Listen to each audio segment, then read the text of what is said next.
पलवल कृषि विज्ञान केंद्र मिंढकौला में आज जिला स्तरीय किसान सम्मान समारोह का आयोजन किया गया। इस अवसर पर हरियाणा सरकार के युवा अधिकारिता एवं उद्यमिता, खेल और कानून राज्य मंत्री गौरव गौतम, राज्यसभा की सदस्य एवं भाजपा नेत्री रेखा शर्मा, पलवल जिला उपायुक्त हरीश कुमार वशिष्ठ आदि मुख्य अतिथि एवं वरिष्ठ अतिथि के रूप में शरीक हुए। वहीं उन्होंने मेले का शुभारंभ कर राज्य एवं केंद्र सरकार की योजनाओं को अवगत कराते हुए अपने अपने विचार रखे तथा उत्कृष्ट कार्य करने वाले किसानों को सम्मानित किया। वहीं इस अवसर पर देश के प्रधानमंत्री नरेंद्र मोदी ने किसान सम्मान समारोह को बिहार के भागलपुर से राष्ट्रीय स्तर पर संबोधित किया। राष्ट्रीय स्तरीय कार्यक्रम का वर्चुअल माध्यम से ऑनलाइन प्रसारण किया गया। भाजपा की वरिष्ठ नेत्री राज्यसभा की सदस्य रेखा शर्मा ने कहा कि भाजपा सरकार द्वारा किसानों के हितों को ध्यान में रखते हुए अनेक योजनाएं बनाई हैं। प्रधानमंत्री फसल बीमा योजना के अंतर्गत फसलों का बीमा कराया जाता है। मृदा स्वास्थ्य कार्ड के माध्यम से भूमि के स्वास्थ्य की जांच की जाती है। उन्होंने कहा कि किसानों को वैज्ञानिक तरीके से खेती करनी चाहिए।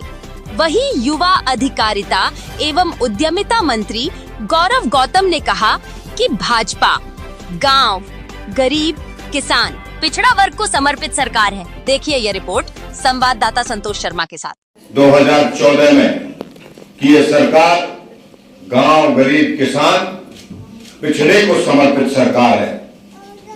इसीलिए इस देश के प्रधानमंत्री जी का जो विजन है, जो सपना है कि भारत का अगर किसान मजबूत होगा तो ये देश मजबूत होगा। इसीलिए वो जो भी योजना बनाते हैं, हर योजना का केंद्र बिंदु किसान का परिवार या किसान या उसका मध्यम परिवार होता है। ऐसे देश के यशस्वी प्रधानमंत्री आज 19वीं किस्त सीधा किसानों के खाते में डाल रहे हैं। पहले किस प्रकार की सरकारें चलती थी आप सबको पता है। सीधे किसानों के अकाउंट है, सीधो किसानों के अकाउंट में उनका सीधा पैसा जाता है। और पहले की सरकारों में उनके मंत्री कहते थे कि हम 1 रुपया भेजते हैं, 15 पैसा पहुंचता है। लेकिन इस देश के यशस्वी प्रधानमंत्री जी ने सोचा है कि किसानों को आर्थिक रूप से मजबूत करना और नई टेक्नोलॉजी के माध्यम से खेती को बढ़ावा देना। इस प्रकार के कार्यक्रमों में इस देश के यशस्वी प्रधानमंत्री और उनकी टीम इसी कार्यक्रम के नियम हमारी राज्यसभा सांसद पहुंची है रेखा शर्मा जी। मैं यहाँ का जनप्रतिनिधि होने के नाते मैं उनका यहाँ पर पहुंचने पर पलवल जिला की पूरी टीम की ओर से, अपने मंत्रालय की ओर से उनका हार्दिक स्वागत और अभिनंदन करता हूं। और मुझे पूरा भरोसा है जब ये आज किस्त पहुंचेगी सभी हमारे किसान भाइयों के पास, तो इससे उनके जीवन में आर्थिक लाभ पहुंचेगा। और नरेंद्र मोदी जी जिस प्रकार से किसानों के लिए दिन रात काम कर रहे हैं, युवाओं के लिए काम कर रहे हैं, गांव के लिए काम कर रहे हैं, उनका सपना है कि गांव समृद्ध हो। गांव अगर समृद्ध होगा, स्वच्छ होगा, सुंदर होगा, दिव्य और भव्य होगा, तो स्वाभाविक रूप से ये देश की तरक्की को कोई रोक नहीं सकता। और उन्होंने जो 2047 का सपना देखा है कि भारत विकसित भारत हो, भारत दुनिया की पटल पर वैश्विक शक्ति बनेगा, तो वो सब किसानों और युवाओं के दम पर बनेगा। इसीलिए उनका सपना है कि किसान जिलाधिकारी को धन्यवाद, बहुत बहुत आभार।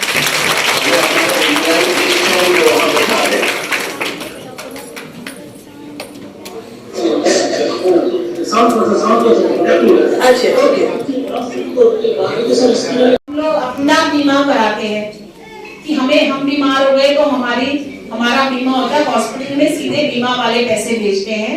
वैसे ही आप अपनी फसल का बीमा करा सकते हो। आप मृदा स्वास्थ्य कार्ड बना सकते हो, सॉइल कार्ड आपका बनता है, वो जरूर होना चाहिए कि सॉइल में किस चीज की कमी है। मेरे पास गार्डन में छोटा सा जगह है जहाँ मैं सब्जी उगाती हूँ और वहां पर कुछ उग नहीं रहा था, तो मैंने पूसा इंस्टीट्यूट से पूछा और उन्होंने आकर कुछ स्टडी करा कि इसमें ये खेत खाद डलेगी तो आप ज्यादा अच्छे से उगा सकोगे। वैसे ही आप अपनी मिट्टी की उसकी हेल्थ है, उसकी हेल्थ क्या है वो आप उसका कार्ड बना सकते हो, और उसमें क्या उगाया जाए, वो मिट्टी किसके लिए अच्छी है वो आप कर सकते हो। अगर आप वैज्ञानिक रूप में इन सब चीजों का ध्यान रखते हुए खेती करोगे तो मुझे लगता है आपके को बहुत बहुत फायदा होगा। प्रधानमंत्री कृषि सिंचाई योजना है, प्रधानमंत्री किसान मानधन योजना है, कृषि अवसंरचना कोष है, ऑपरेशन ग्रीन्स है जो 18-19 में चला था, प्रधानमंत्री कुसुम योजना है। और इन योजनाओं को मैं कहूंगी डीसी साहब से इनको भी विस्तार से थोड़ा समझाया जाए ये योजनाएं क्या हैं, क्योंकि योजनाएं सिर्फ किताबों के लिए नहीं होनी चाहिए, आप तक पहुंचनी चाहिए। ऊपर बैठे लोग बनाते हैं और ये सोच के बनाते हैं कि हमारे किसान भाइयों को बहनों को फायदा होगा, लेकिन यदि नीचे बैठे लोग उनको आप तक नहीं पहुंचाते तो गलती हम सबकी है। और मैं चाहूंगी कि डीसी साहब और एसडीएम साहब और यहाँ इस इंस्टीट्यूट के जो लोग हैं वो आप तक इन योजनाओं को विस्तार रूप में पहुंचाएं। मैं आप सबको कहूंगी कि आज का जो कार्यक्रम है उसमें ध्यान से माननीय प्रधानमंत्री जी को सुने, और हम सब की तरफ से अगर एक धन्यवाद की चिट्ठी हम लिख सके प्रधानमंत्री जी को, डीसी साहब से कहूंगी कि आपके एक एक चिट्ठी वो प्रधानमंत्री जी को पहुंचाएं कि उन्होंने ये बात सोची कि आपको हर साल ये छोटी ही अमाउंट सही लेकिन आपको हर साल ये हाथ खर्च के लिए मिले। उसके लिए आप सबकी तरफ से मैं भी माननीय प्रधानमंत्री जी का धन्यवाद करूंगी। दो शब्द कहने जी, मेरे खेतों में पानी भरा हुआ है जी, बरसात ज्यादा है।